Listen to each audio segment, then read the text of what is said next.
Bismillahirrahmanirrahim. Assalamualaikum warahmatullahi wabarakatuh. Alhamdulillahirabbil alamin wassalatu wassalamu ala asyrafil anbiya'i wal mursalin wa ala alihi wa ashabihi wa man ihtada bihadihi wastanna bi sunnatihi ila yaumiddin, amma ba'd. Mari kita awali majelis ilmu ini dengan baca doa talabul ilmi. Bismillahirrahmanirrahim. Rabbi zidni ilman, Allahumma anfa'ni bima 'allamtani wa 'allimni ma yanfa'uni warzuqni ilman yanfa'uni. Amin amin ya rabbal alamin. Baik, alhamdulillah kita insyaallah pada kesempatan ba'da subuh kali ini akan melanjutkan Juz Amma, tafsir Juz Amma masih di surat Al-Alaq. Kita akan merampungkan 3 ayat terakhir, ayat 17, 18 dan 19. Allah Subhanahu wa taala berfirman, "Falyad'u nadiyah sanad'uz zabaniyah kalla la tuti'hu wasjud waqtarib." Faliyad'u nadiyah, maka panggillah orang-orang yang mereka dari golonganmu untuk menolongmu, wahai Abu Jahal. Ya. Faliyad'u nadiyah, hai Abu Jahal, panggillah orang-orang yang bersamamu, panggil untuk menolongmu kelak pada hari kiamat. Ya. Jadi besok Allah memerintahkan orang-orang yang mereka sewaktu di dunia bermaksiat, orang-orang yang sewaktu di dunia mereka berbuat dosa, kufur, ingkar kepada Allah Subhanahu wa taala, tidak beriman kepada Allah, tidak beriman kepada nabinya, tidak beriman kepada Al-Qur'an, tidak beriman kepada agama. Itu juga orang-orang yang mereka zalim. Mereka dipanggil oleh Allah, diperintahkan oleh Allah untuk apa? Falyad'u nadiyah. Panggil golongan-golonganmu dulu yang sewaktu di dunia kalian bersekongkol. Panggil golongan-golonganmu yang sewaktu di dunia kamu bersama mereka memaksiatiku. Minta tolong kepada mereka. Kira-kira bisa nggak?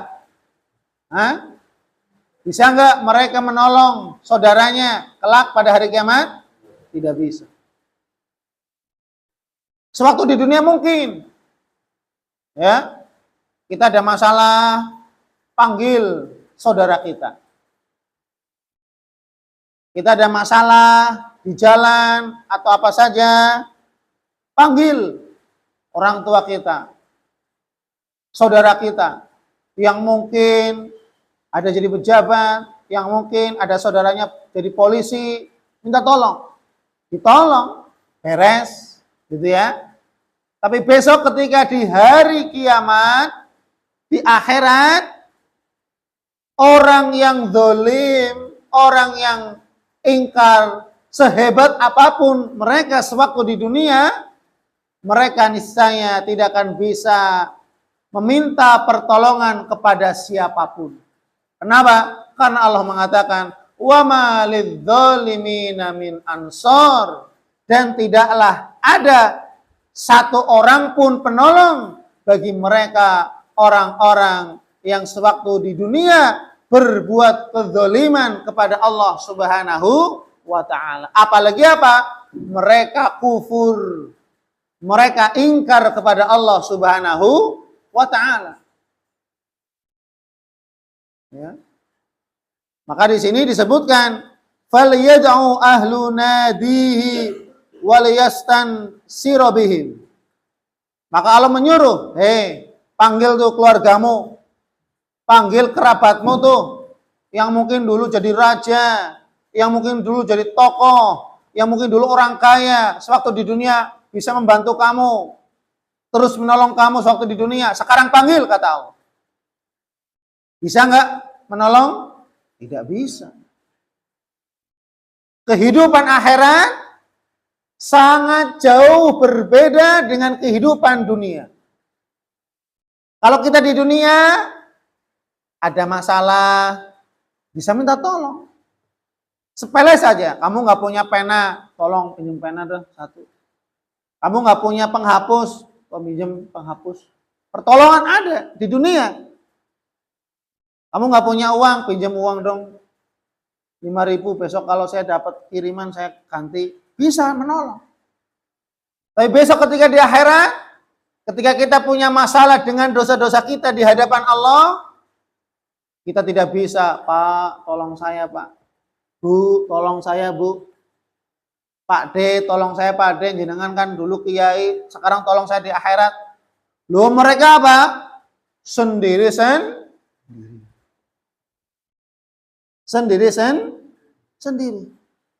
Tidak bisa saling tolong menolong. Nafsi.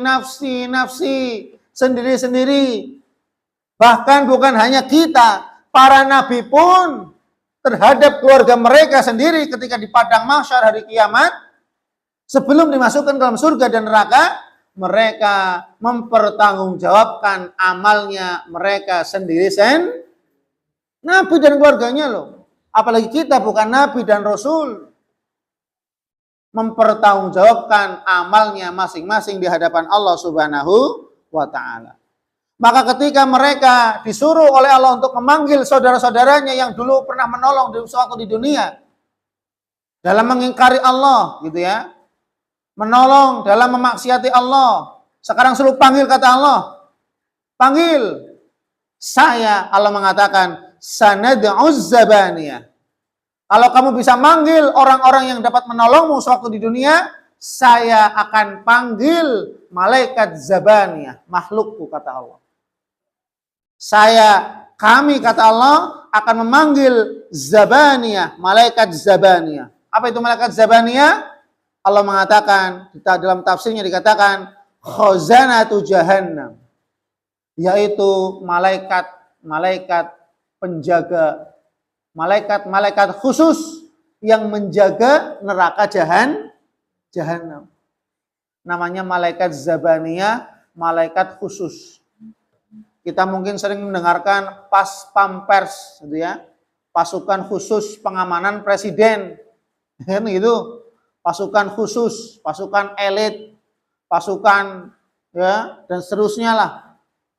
Allah juga punya malaikat khusus, malaikat penjaga api neraka jahanam, namanya malaikat zabaniyah. Malaikat apa?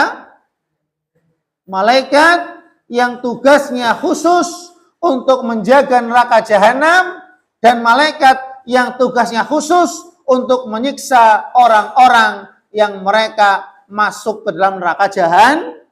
Berarti kalau orang sudah masuk neraka jahanam, ini kelasnya kelas kakap. Loh, kelasnya kelas berat. Ini orang-orang yang kufur kepada Allah, orang-orang yang kufur ingkar kepada Nabi. Itu apa? Fir'aun, Namrud, Abu Jahal, umat-umat yang mereka menzolimi nabi-nabi mereka. Mereka orang yang kufur. Ya, sudah tidak mau beriman, mendustakan, bahkan mereka apa? Menzolimi para nabi. Maka apa? Tempatnya mereka di neraka jahanam. Nerakanya neraka khusus, malaikatnya pun malaikat khusus. Sanad'u khazanata jahannam. Maka Allah mengatakan, kami akan panggil, kalau kamu bisa panggil orang-orang yang dapat menolongmu sewaktu di dunia, saya, atau kata Allah, kami akan panggil malaikat zabaniyah. Mereka adalah para penjaga, para penyiksa di neraka jahanam. Al-malaikatul ghiladus syidad, kata Allah. Ditafsirkan begitu, ya. Malaikat zabaniyah, penjaga, penyiksa di neraka jahanam, al-malaikatul ghiladus syidad, yaitu malaikat-malaikat yang begitu kejam, lagi bengis. Coba bayangkan, bukan hanya disifati dengan kejam, tapi bengis, sadis, tidak pandang bulu, Oh kamu dulu raja ya Fir'aun ya, kamu raja dulu ya Fir'aun ya. Nggak ngeliat mau raja kah dulu, seberapa luas kerajaannya dulu Namrud. Oh kamu dulu raja ya Namrud ya. Nggak pandang bulu, sikat, azab. Ya. Oh Korun, kamu dulu orang yang paling kaya ya. Kalau sudah masuk neraka jahanam, siksa. Ya. Sepedih-pedihnya siksaan adalah neraka jahanam.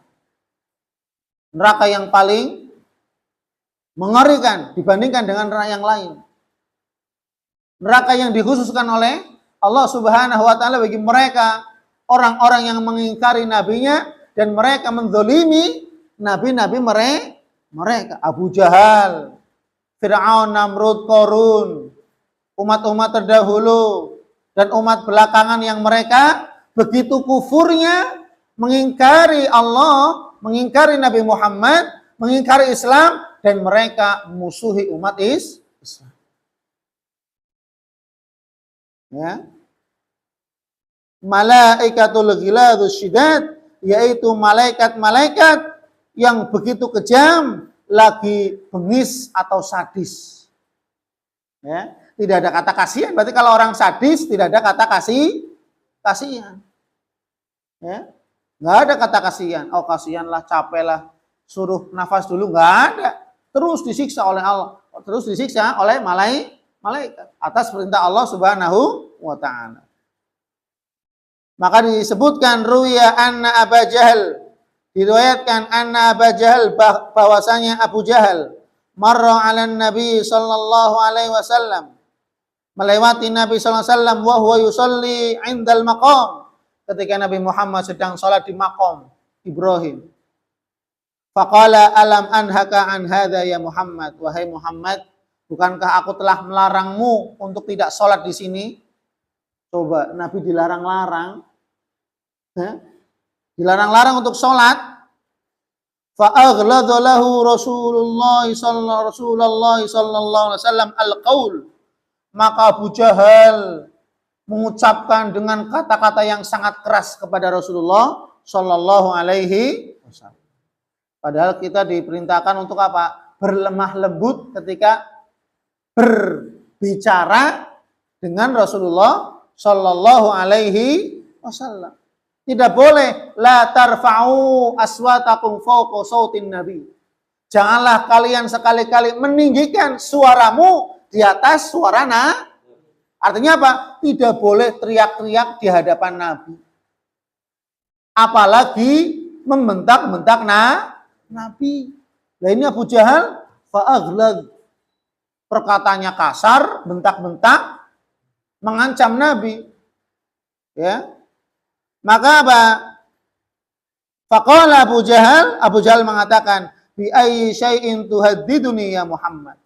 Dengan apa kamu menakut-nakuti hai Muhammad? Loh, kenapa? Karena Abu Jahal mempunyai banyak pendukung. Maka Abu Jahal mengatakan, wallahi inni la aktsaru ahlil wadi hadza nadiyan. Hai Muhammad, sesungguhnya aku mempunyai banyak pendukung yang mendukungku supaya apa? Aku menghentikan dakwahmu. Supaya aku menghentikan peribadatanmu di sini bersama teman-temanmu. Coba bayangkan. Kemudian tatkala Abu Jahal mengatakan demikian, Allah menurunkan firman-Nya, fal yad'u nadiyah sanad'u zaba. Karena Abu Jahal pede, memiliki pendukung, memiliki penolong, ya, maka Allah turunkan fal yad'una dia. Hei Abu Jahal, coba besok orang-orang yang sekarang mendukungmu, penolongmu sekarang di waktu di dunia, besok panggil di akhirat ya. Kata Allah besok. Besok akan dipanggil Abu Jahal. Hei Abu Jahal, dulu orang-orang yang membantumu, menolongmu, sekarang panggil untuk menolongmu, bisa enggak? Maka Allah mengatakan sanad'uz zabaniyah. Kami pun akan manggil makhluk-makhlukku yaitu malaikat zabaniyah. Mereka adalah malaikat-malaikat penjaga pintu neraka jahanam, yang mereka malaikat-malaikat yang begitu kejamnya dan begitu sadis. Kemudian apa? Allah Subhanahu wa taala mengatakan, "Kalla la tuti'hu wasjud waqtarib." Hei Nabi Muhammad, kalla sekali-kali tidak. La tuti'hu, janganlah engkau sekali-kali mentaati, menuruti perkataan Abu Jahal. Ya. Apa perkataan Abu Jahal? Jangan sholat Muhammad. Sudah, hentikan dakwah. Jangan nyembah Allah, sudah. Loh, ini perkataan Abu Jahal.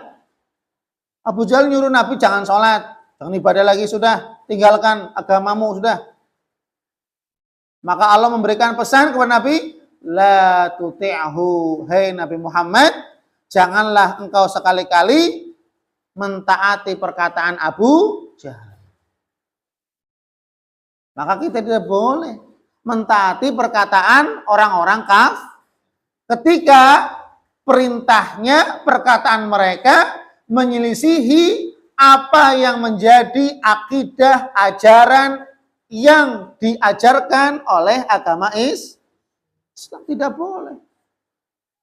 Jangan hanya karena dunia, jabatan, pangkat, kedudukan kita diperintahkan oleh orang-orang kafir, misalkan ya bosnya lah, ya, punya bos misalkan orang kafir, non muslim, menyuruh kita udah jangan sholat, sholatnya diborong aja nanti ketika malam misalkan, karena kita kerja sama mereka, nggak boleh keluar. Kalau bisa negosiasi nggak boleh bos kayak gini bos, saya kan muslim, kamu non muslim ya, tapi kan kita harus menjaga. Kalau sampai nggak bisa nggak boleh, keluar saja. Jangan sampai agama kita digadaikan. Paham? Hanya karena jabatan, pangkat, kedudukan, harta duniawi, jangan. Maka Allah mengatakan, la tuti'hu, hei Muhammad, jangan engkau menuruti, mentaati perkataan Abu Jahal. Masa suruh ninggalin sholat? Nggak boleh. Tapi terkadang kebanyakan umat Islam ketika mereka bekerja, baik kepada non-muslim ataupun tidak, mereka sengaja meninggalkan sholat.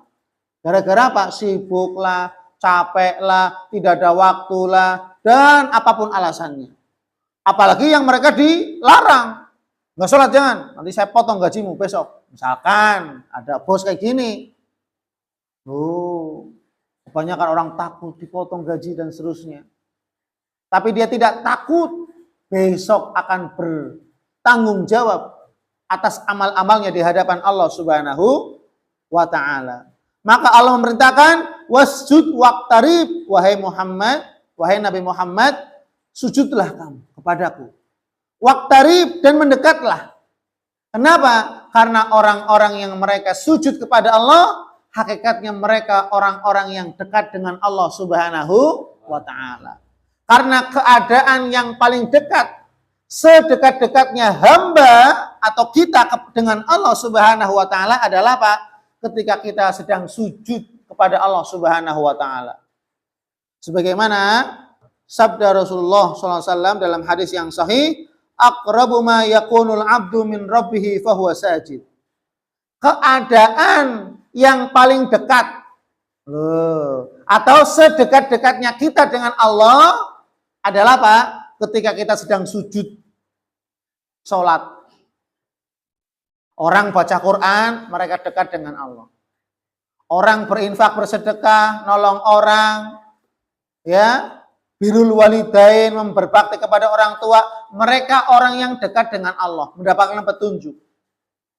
Tapi ketika mereka sedang sholat sujud, ketika sujud kita, sujud kepada Allah dalam sholat, ini adalah keadaan sedekat-dekatnya kita dengan Allah Subhanahu wa ta'ala.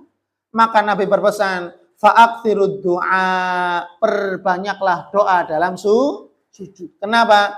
Karena sujud adalah keadaan yang paling dekatnya kita dengan Allah Subhanahu wa ta'ala. Maka ketika sujud kita betul-betul merasakan, ya Allah, engkau begitu dekat denganku, ya Allah. Ya Allah, saya punya keperluan ini, ya Allah. Subhana rabbiyal a'la, subhana rabbiyal a'la. Ya Allah, engkau yang maha agung, ya Allah. Engkau maha suci, maha agung, ya Allah. Subhanakallahumma rabbana wa bihamdika Allahumma firli. Ya Allah, maha suci engkau, ya Allah. Rabbana wa bihamdika, dengan segala pujianmu untukmu, ya Allah. Allahumma firli, ya Allah, ampunilah aku. Kemudian habis itu berdoa yang lain. Ya. Kenapa?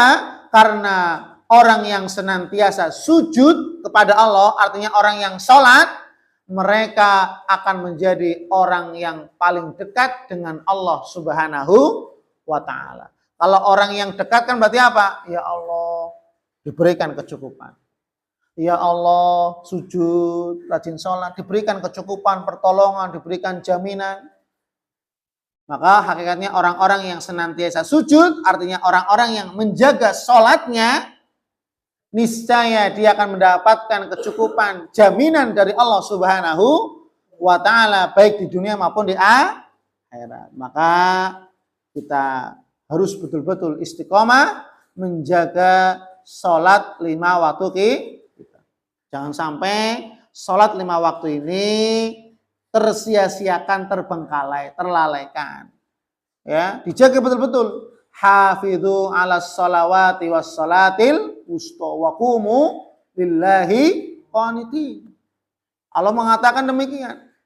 Jagalah dengan sebaik-baik penjagaan sholat 5 waktu. Was sholatil wusta, dan sholat asar. Wa qumu lillahi qanitin, dan mendirikan sholat dengan penuh ketundukan, kepatuhan, kekhusyuan kepada Allah Subhanahu wa Ta'ala.